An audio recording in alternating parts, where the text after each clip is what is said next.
Hello, everyone. This is Akata Weston. Thank you for joining us again in the Road of Venus. Today, I have another sister from Galactic Astrology, and she is a certified galactic astrologer. But I would really like to talk about the personal experience that right after high school, she joined the Marine Corps and become a surgeon for 5 years. After that, she went into interior design and from there changed her life completely to become a corrections supervisor and in prison.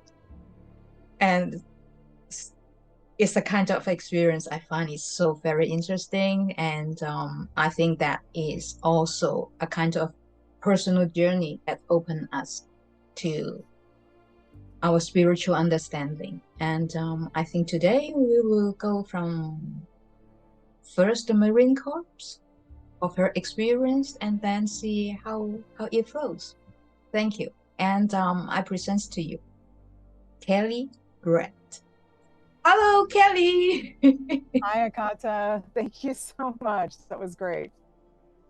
Well, as I was like telling of your experience, I already have this cloud over my head. What you have done all these years. It's an adventure. It's definitely an Yeah. adventure. Yes, yes.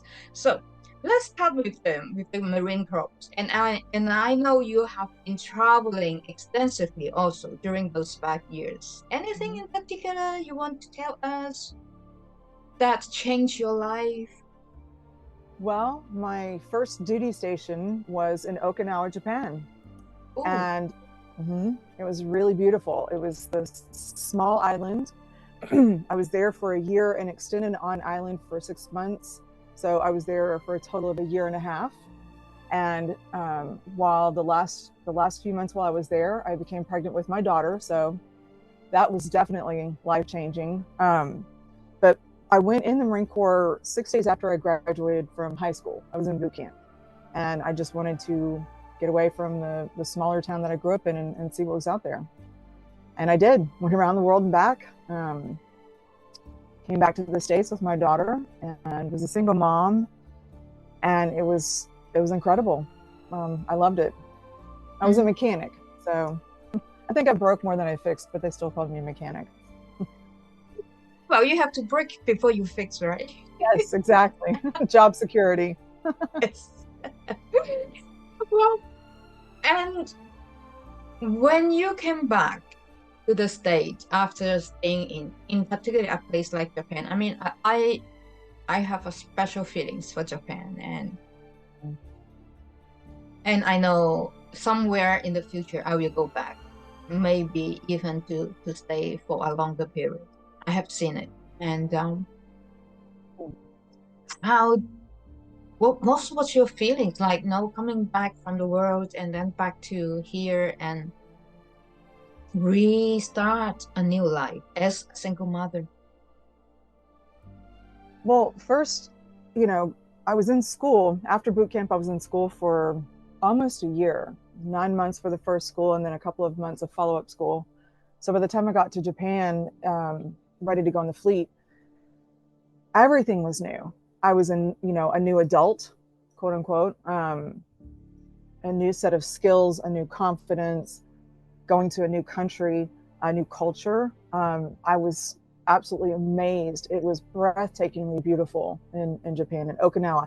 I never made it to the mainland. We just stayed on the island, and it was a small island. It was about 12 miles wide at the widest, and maybe 2 miles at the narrowest, and it was, I think, 63 miles long, if I remember correctly. And there were so many bases on there. The culture was just rich. The people were very gracious, even the ones that didn't want us there. It was just beautiful. Um, I learned so much. I absorbed as much as I could. I learned a little bit of Japanese, just a few little things. It was, a new world, a new time, a new beginning, and it you know, I think anytime, especially when you're younger, if you travel somewhere different, it opens your eyes to all the things you don't know that you don't know. And so Yes. there was a lot of that. The climate, I'm from Texas, and so the climate there, excuse me, the climate there was very similar. It was hot and muggy. So I was comfortable, you know, with the temperature. Yeah. But we, you know, just traveling around the sites, it was incredible. I loved it. I loved it so much. I wanted to stay longer. So I extended my time there. Okay. Yeah. And then you change gear all of a sudden from being a surgeon, you changed to interior design. Yes. So I was in for 5 years and I got out as sergeant, which was an E5. And well, when I had my daughter, I knew that I had a choice. If I wanted to stay in, I had to do one of the B billets or whatever. I always wanted to be a drill instructor, but that was not going to be really doable with having my daughter unless I left her for 2 years, and I didn't want to do that. So I just went ahead and got out. And I remember one time talking as a kid, I remember talking about doing interior decorating. Yes. And so I was like, let's give that a try. Why not? So I went from being a mechanic to being an artist. It was a complete change of gear. Coming from the military back into civilian life, which, you know, I didn't have much civilian life before other than going to school, right? And it was like throwing it in reverse, driving down the highway at 50 miles an hour. It was very shocking. It was a hard transition. It took me quite a while to do that. And then, you know, being a single mom, I went to school full time and I worked 2 part-time jobs. I had the support of my mom and my grandmother, so that was amazing. And, you know, years later, I had my son. And so it was something new, a different kind of challenge. When you talk about the support from your mom and grandmother, and this image just comes to me as the lineage of the feminine, of the female Mm-hmm. we bring with us here today. And yeah, it just came to me so strongly, this picture of grandmother, mother, Mm-hmm. daughter, and Mm-hmm. granddaughters. There were 4 generations in one house. And my mother taught me how to shoot a gun. She's a retired police officer. My grandmother taught me how to swing a hammer. So, yes, very strong feminine lineage. Oh, wow. I want to cry. I don't know why. Yeah. They're amazing women. Yeah. Oh. Oh, yeah, yeah, yeah. Um, and and during all this time, like, can you pinpoint a period where you actually start your spiritual journey? Like spiritual awakening, we say it this way, right? When Right. we start all of a sudden realize that, oh, there's something more out there instead of just the religion or whatever that we have been being taught, right? Yes. Can you like really pinpoint a period where you start to see something that is outside from the ordinary, behind the veil? Yes. Yes. It was after I got my degree for interior design, I worked for this amazing woman named Shannon. And she would just set up the energy, and she used the word energy a lot. And she introduced me to like Doreen Virtue and the Angel Lady, and you know, just talked about some esoteric thing. I do remember a moment when I had awareness of my questioning what was out there. You know, what do I not know? What do I want to know? And it was working for this amazing woman named Shannon. And it was after I'd gotten my degree, I was working for her, and she was very she had a great energy about her, and she used the word energy a lot. And I started learning about, you know, energy and what that felt like, and you know what that meant in context. And she introduced me to a lot of different things, including like Doreen Virtue's work, the Angel Lady.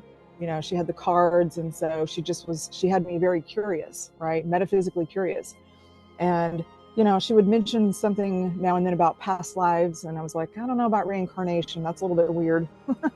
You know, it's the least of the weird stuff I believe now, right? galactic astrology. But I just remember going, I don't know about that. But it got me thinking, well, if I don't buy into to that or whatever, what do I believe, right? What are my beliefs? I grew up in Texas, which is the Bible Belt, Southern Baptist, grew up going to church.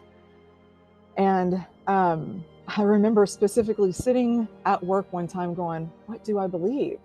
Do I even believe in God? Don't strike me down. It's like I didn't want to, because I was like, that's just heresy to ask that question. So it let me know right away, I do believe in something greater. I do believe in a higher power. I do believe in spirit, something along those lines. But what does that mean to me? And when I started asking those questions, several people, including her, said, you get to choose your beliefs. And I was like, what? What do you mean you get to choose your beliefs?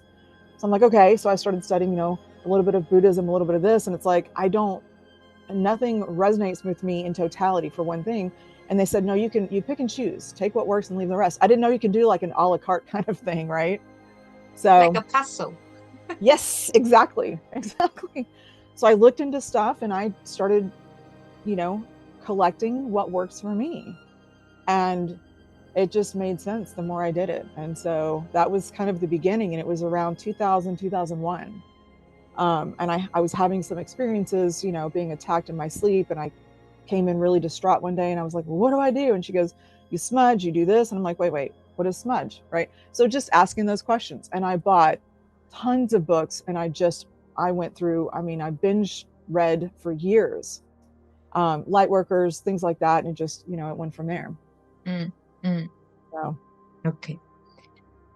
Well, I think somehow we all go through a sort of, we all have our own particular path in understanding what is spirituality.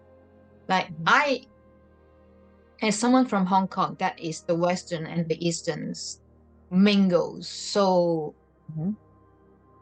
completely. Like, I went to a Protestant church school and then I come back home and that would be my Chinese environment. But the funny thing is, growing up with two possibilities to choose, I choose nothing. I say, I go through all the rituals, everything they ask me to do, I will do. But it's not something that I do it from my heart. Like, I literally block out all the voices. And I keep like this atheist. That is right. You don't believe in virtually nothing. Until 3 years ago. And then from there, very luckily, when I have my awakening moment, start to see visions and stuff, and I was being led right into an esoteric group study. And if I think back today, it was just something, I was really fortunate that with them, I have developed this kind of foundation, which is that give me the backdrops, the background to come out today and seeing all this new age stuff. And then I would like question, is it really true what they are saying out there? Like, there are so many things out there that say, oh my goodness, I can't do that. I can't do that. All right. And anyway, so like you reading books, and then with this kind of our energetic field start to have some kind of connections, either attack or like me. I think I never have any attack, but I went like astral travel without knowing what was that, and I just did it, and well, whatever. But anyway, so back to you. And after that, after 10 years that you were doing interior design, right? And you shift gear once again. Of course. And there's many of those. Yes, yeah. And before, you were saying that would be also one of those moments where you think you have major development in spirituality. So that would be when you became a corrections supervisor in prison. Anything you want to share Well, regarding? I never worked in a prison. I worked at the Okay. county jails, right? Okay. So All right. just to clarify, I don't know if I'm built for prison. I I just, don't know. I, well, I mean, I see the higher, the higher aspects of people, and um, as much as I feel like I have discernment, I'm a little bit of a sucker. When people tell me a sad story, I know I have a weird story. Why wouldn't I believe theirs? So I stuck to the county jails, and I loved it. It was fascinating. So what preceded that, though, about during that 10 years of doing interior design, somewhere around 2005, 2006, I found my way to a sweat lodge. And that I went there a couple of times, and then I stayed away for a while. And then some things, I think I left a relationship and said, I want to work on me. I want to go deeper. Let me try the sweat lodge thing. And so I went back to that, and I stayed with that, and that's my path now, is the Native American spirituality, sweat Mm, lodges, vision quest, Sundance, things like that. And that has been, it's a part of my life. It's inseparable from who I am, as far as my practice. um, what I loved about it is, from the first time I went, it showed me very clearly and very quickly what I need to work on. The first thing that came up to me around the spiritual setting was judgment. I was like, oh my God, I've worked on all this judgment. I'm still a judgmental person. I need to work on that. So what I love about this path is it shows me very quickly, and in very clear ways, what I still need to look at, what I still need to work on. So mm, judgments or control issues, that's been a thing. So I love the red road, is what we call it. I love that because it has grown me more than anything else in my life, as far as my spiritual path. And in an interesting way, it kind of ties into the galactic astrology, but it's my testing ground.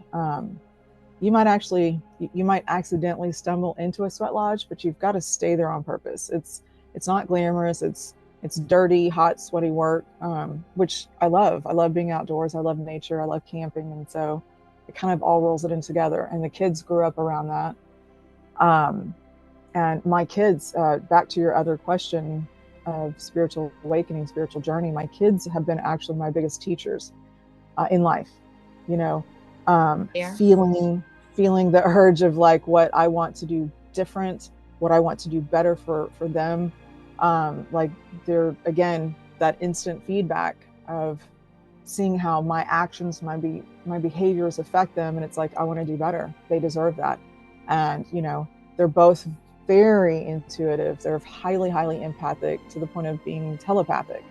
That was an interesting experience, and it's like, okay. So I mean, all of that kind of circles into the same thing. Does that make sense? Yes. Yes. Yes.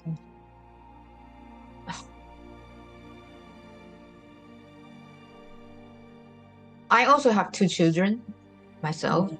and somehow I would think that if I knew better when they were little, I could Mm-hmm. have a different mother. But then again, we learned that whatever happened is meant to be happened Yeah, they that chose you way, for a right? reason. Mm-hmm. Yeah. And so, anyway, today I try to be a better mother, and Mm-hmm. maybe even better is not the word that is correct to say it. Right. Grow as a person, improve, become a more aware, self-aware. When I say better, that's what I mean. It's not a judgment better than a next person, a better version of me. Yeah. More fully aware, more accountable, more Mm, conscious, more conscientious, mindful. mm, Um, Something that came to me many years ago. I was on a really good meditation kick for a while, and I was meditating about, kind of in that same boat as, like, my kids were, I think my son was about 6, 7, 8, and so my daughter is 6 years older than him. And I remember going, if I could if I could have done this a little bit sooner, maybe I would give them some, like, hand down some better patterns. And, it's like, how do I fix what I've already given them, or put on them, the parents, any parent might resonate with that conversation. And what occurred to me is, like, as I upgrade myself, as I upgrade my consciousness, my being, my DNA upgrades, my DNA activates, and all of that. And what I saw was almost like, when you have a main computer system that feeds the other ones, when you update that main computer system, the other ones automatically update. Yeah. So you don't have to start with a new computer system. Because, my thinking was, if I had been more self-aware when they were born, I could have passed on better, memory patterns, better this and this and this. But what I got is, as I upgrade myself, they automatically, like, they get the system upgrade too. Yeah. And I thought that was pretty cool. It is this way. Like, I think it's very much a response to when we hold the light, and the lights just shine without us pushing it. Mm-hmm. And yeah, I think that is right from our closest people, environment, home, families, friends, and to a big extent to the collective. Mm-hmm. Yes. And so, and I think, like, yes, we those that are fortunate to have the challenge of children. Right. Great way to say it. Yeah, it is. It's the Mm-hmm. life learning lessons. And I think now, after my shifting of consciousness, and I changed so totally, and I really wish that I pass this message that all of us should really try to follow our own path instead of being imposed, Mm-hmm. supposed to be. Mm-hmm. So yeah, but sometimes it takes a little bit more time and courage to find your own way as well. That's a huge point. Courage. I'm a big advocate of that. So it's interesting. I love the segue. One of the things we were talking about is, like, what does it mean to be spiritual? What does it look like, right? It looks differently. It's not about being perfect on paper. It's not about getting it right all the time. It's not about getting it right from the get-go. It's about, learning and growing as a person. Yes. And, being and expressing a better version of yourself, moving forward. That's what I think. And I also think what goes along with being spiritual is getting dirty, sweaty and hot, right? It's like doing the work, the ugly cry. I've had many of those. And, there's a lot of cussing in my journey, maybe not everyone's journey, but definitely in mine. And, there's a lot of hard-headedness in myself. So, my lessons are going to look different than someone else's. But I will say one thing that came through years ago, was interesting, was I had this belief, I became aware of this belief that if it's easy, it doesn't count. Because we had this ceremony year where, a lot of people were struggling. And for me, it was a less challenging year, surprisingly. So as we're doing this sharing circle, I realized, it's like, what do I have to add to this? Like, it was really easy for me. And then I sat with that for a minute and realized, in my head, I was thinking, well, it doesn't count. If it's easy, it doesn't count. So I uncovered a belief that if it's easy, it doesn't count. Like, it has to be hard, it has to be messy, it has to be this, right? Well, it doesn't. And I think sometimes on the spiritual path, we might look at others who have it easier, or even not on the spiritual path, just in daily life. And it's like, we discount people's struggle if it's not as hard as ours. Or, we can go on, I could go on 1,000-hour rant on things like that. But I love that you used the word courage. It's a favorite word of mine because that looks different. And I've seen so many faces of courage. It's actually a project, like the different faces of courage. For me, the first face of courage is the courage to be vulnerable. Yes, it is. And that was that was definitely a life-changing shift for me. the short version is I was walking through this conference, the Awakening conference, and I was battling between this, like, because I wanted to be more spiritual, kind of like where I'm at right now. This is around 2008, 2009. And I was just in awe of people who had lived spiritually out of the closet, right? And I wanted to be that. I wanted my spirituality to be integrated as part of my daily life, part of my work. I didn't want it to be separate. And so I had this kind of intention, this prayer in my heart for many months, like, help me be more authentic, right? I want this to all be integrated. And so I'm walking through this conference and I'm battling back and forth between help me be more authentic. And I had just had a reading with someone and he's like, you need to like drop the shit about having like your armor up and, you need to be more vulnerable. I was like, screw that. What else you got? No, that Marine Corps mentality. I was like, no, forget that vulnerability stuff. So I'm walking around this conference and you'll love this. And I'm just going like, please help me be more authentic, meaning more spiritual and stuff. But like, screw that vulnerability stuff. Like, F that, right? But help me be more authentic. And so I was just going to kind of like do this, yes to this, no to that, yes to this. No. Finally, in the middle of hundreds of people, right? And I used to hate to cry in public. In the middle of hundreds of people, this is what I hear. You cannot be truly authentic without being vulnerable. So you cannot be truly authentic in this world without also being vulnerable. And I was like, wait, what? What? And with that, I just burst into tears, cried for 2 hours in public, snot like coming everywhere, the ugly cry, puffy face, and I didn't care. I didn't care. It was a paradigm shift that was permanent in that moment. And it has stayed with me. And it's on the forefront of some of the work that I do with other people about like, it takes a lot of courage to be real, when everything is like anyway, you get it. It was a beautiful moment. You remind me of one moment. As I told you now that I have been traveling in the state I drove down from Vancouver from the west to the east, and then somehow I will go back. And it's a journey that I didn't expect it. I would have taken it upon my shoulders, built very little possibilities financially. And apart from that, I am quite free to do that. There's nothing more for me to back home. Let's say it this way. Yeah.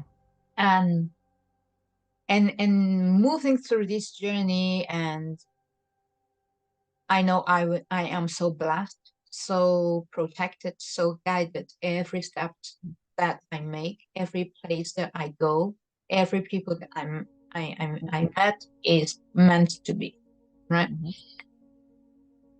But it doesn't reduce the anxious, the worry, the fear, and the shadows that we have in our mind. We are this body, and we can't pretend that we are 100% bliss all the time, which is totally right.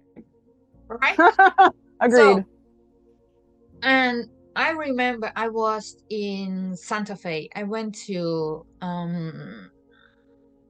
the Grand Ghost Ranch, something like that, in New Mexico. Okay. The Ghost Ranch, I think. Yeah. Okay. And I was so lucky. I walked up the hill and I was the only person there, and no one disturbed me. And I have a sort of conversation between myself and above. And I think I was actually angry. I think, what more? What more? I need to prove. All right, okay. And I was like yelling, and I think people were like, okay, now the ghost really come out to yell in a canyon. Oh, that's great. Anyway, so I come back down and to cut it really short, on my way back and I was in my car, for this split second, I screamed so loud in my car. Like, I really scream with those with the whole of my being. I think I have never screamed so much, so loud in my life. I call that primal scream therapy. Yeah. And with that, all feelings, emotion let loose, and the rest follow, right? Yeah. And the whole journey is about being vulnerable. Yes. Yes. Like, do you trust really that we can say we trust, we can say whatever we want, but in action, right, in real life, it's doing it. And yeah, how do you demonstrate that? And when it's just you and God, you and the universe, you and spirit, you and the great mystery, you know, what does that look like? I love that. So was that a changing moment for you? Well, has been, I think it was a building up.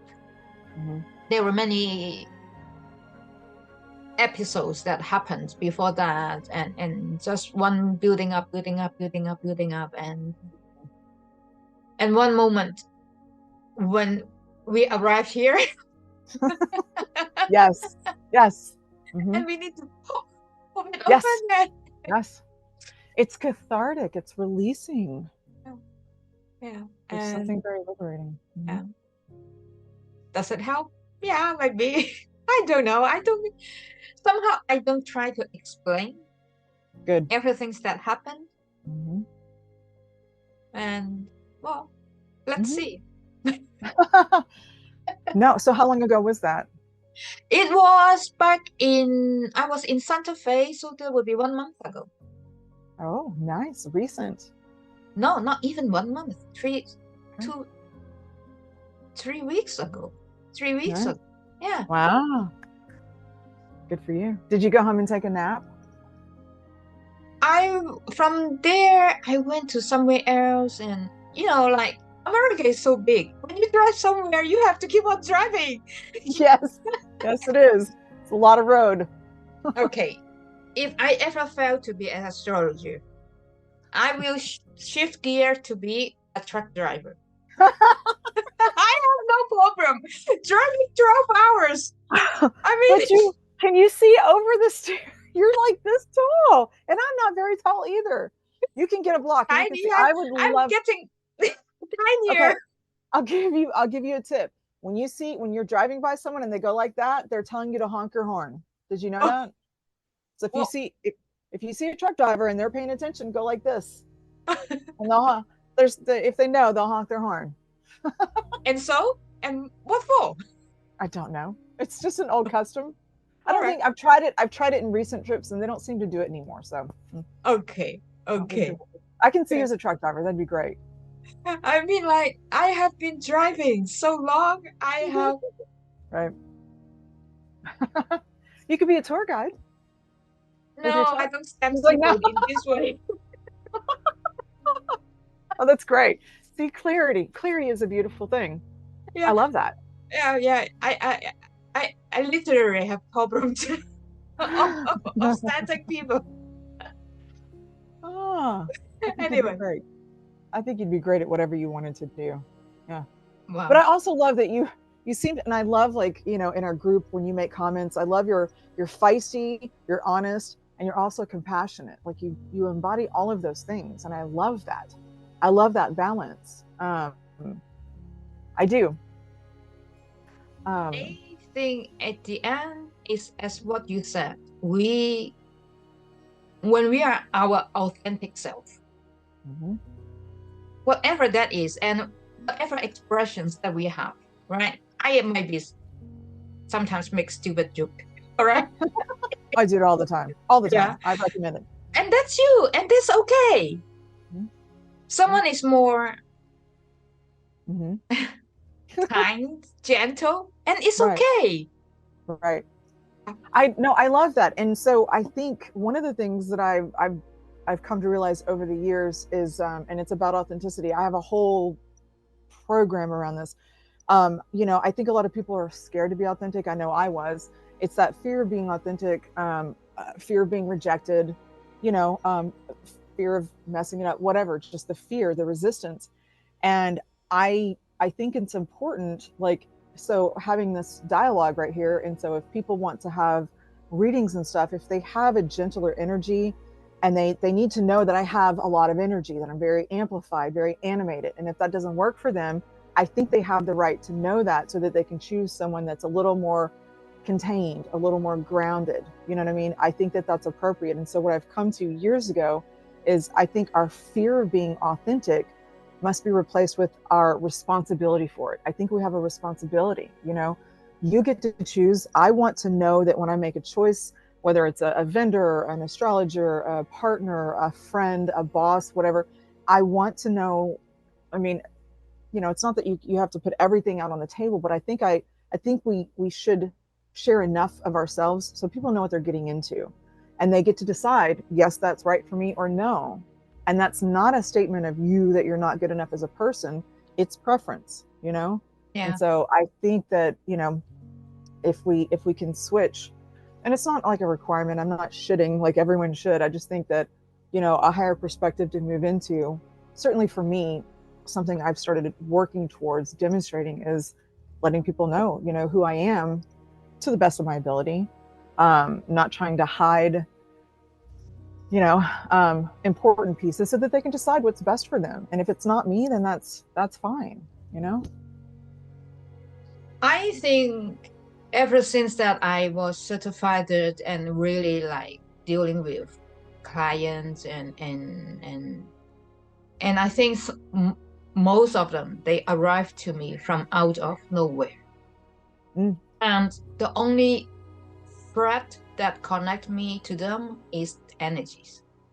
We mm, are in a world of energies, and even those that come to us in galactic astrology in particular. I'm not saying like the normal astrology out there that they may have some other field, right? But mm. those that come to us, they come to us because of certain frequencies.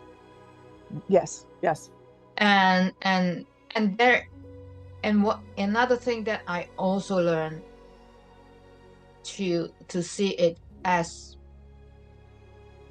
all of us is a complementary aspect of the whole group Yes, agreed. instead of a competition, and and and and that is actually bringing us as to go in a higher octave, being seeing things from a higher ground, not with like say I'm better than you, but Right. instead of judgment, Mm-hmm. as you said, and we observe. Yes. Observation is different. Mm-hmm. Being discernment is different. And Mm-hmm. and and by presenting ourselves as who we are, Mm-hmm. whoever comes to us, come to us, and Yeah. and it is always the right person. Yes.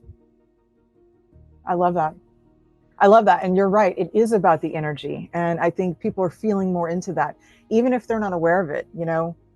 So much of what they choose, especially in seeking, you know, spiritual insight or galactic awareness or whatever it is they choose, it's it is an energy. People who, and I've seen this like inmates. Oh God, it was just fascinating. Being in corrections was, interestingly, one of the most spiritual jobs I've ever had. And I didn't know, I didn't know that would be that way. But I got to bring, I just got to integrate it. I was that weird guard that, did made silly jokes, and I made them laugh, and I got sassy with them. They made me a lot funnier. They definitely made me a lot funnier. I had to think on my feet, and it was just, we had good conversations. Not every day was great, but I tell you what, I loved it. I had so many conversations with souls, and just it blew me away. um, I've had inmates confide in me and share with me. And one of the first things that I realized, like within the first few months of doing this, that blew me away, and it really it was so meaningful to me, is, you know, I was dealing with people who had been spat at and looked down and talked down to their whole lives, right? They didn't owe me anything. They didn't owe me respect. They didn't owe me compliance. They didn't owe me anything. And so just by, you know, treating them with dignity and respect and doing that consistently over time, when I started earning their respect, like, they didn't give it to me. They didn't owe me anything. But when I started earning their respect, people who didn't trust officers, anyone in uniform, white people, women, like whatever it was, they didn't trust, they didn't respect, they didn't have any reason to give me the time of day. And so when I started earning their respect, people who had hard lives, who've been abused, oppressed, like all of this, when I was earning respect from people who had to scrape and scratch and crawl for a little bit of respect in their own world, that was huge to me. I caught it like that. That moved me. I'm going to cry. That moved me at the soul level. Like, to know that I had gotten through, you know, that I was able to be there and help someone who didn't want to ask for it, didn't want to take it, like just being there, you know, and even starting to, you know, where people would confide that they were stressed out. I had one guy, when he got signed up for prison, he looked at me and I could see him. I was like, what's going on? He's like, I signed up for 6. And I was like, okay, you've got this. You'll go in for a couple, you know, just talking to him. And he was, you know, especially the guys that couldn't have their feelings in the tank. Like, you can't be in your feels when you're around all the guys, right? So it was all this macho stuff. And so when I was able to get the guys to soften, this guy looked at me, he goes, I'm scared. And I was like, come on out, we'll put you in the backyard, we'll talk. But like, to have someone confide that was huge. And I went through, you know, in the last few years, like I would sing to them. We started trading songs, and it just was organic the way it happened. And I would sing them like ceremony songs, and I would tell them it's Russian lullabies. And they're like, do you speak Russian? I'm like, sure, you know. But like, it just, when you bring your spirit wherever you are, when you offer that, like you said, the essence of who you are, when you offer your essence and your authenticity, you know, when you can demonstrate vulnerability and show them, it's just magic. It was incredibly powerful. I loved it. Sorry, that was a tangent, but yeah. That is the service that we come here for. And I think in so many ways, either in that environment you talk about, or in our everyday life, that we have people that comes to us, right? And I think what they feel is we hold the space. Yes. And that within this space, we can be true, we can be vulnerable, we can show weakness and not being judged. And that means that you have done so extraordinary with what you called before that I was very judgmental. Maybe you were, but that is the pure demonstration that you have really worked on it. Otherwise, people don't come to us. And as I say, like this galactic astrology that we are doing, I have a hard time calling it a job. Really hard time. Right. And I think whoever come to us, and it's proved this way, that people that come to me, they might come to me as a client. They don't go out as a client. They become my friends. They become my sisters, brothers, and we keep in touch. And because that is the heart energy that we are giving out. And I'm so happy that we are doing this together. And I'm sure that is with great assistance we are going through in the future as well. Yes, thank you. This is amazing. I'm glad we got to have a chat. This is wonderful. Yeah, it is. And you see, so I would wrap it up here. with your beautiful story as a corrections supervisor, and giving the space, holding the space, and be the space. You are the space. That's it. That where you embrace people and embrace their soul to their life stories, and we might have another chat sometime. I love that. Thank you for sharing your stories, your beautiful self. I appreciate you. Thank you. Okay, thank you everyone for staying with us, and I hope you enjoy it as much as us talking, and I see you next time. Thank you. Thank you, Kelly. Thank you, Akata. If you find this video useful and resonate, please visit my website, becominglotus.org, and you will find my website with a brand new design and new services. For any more information and inquiries, please don't hesitate to contact me. It is always a pleasure to be of assistance. Thank you, and see you next time.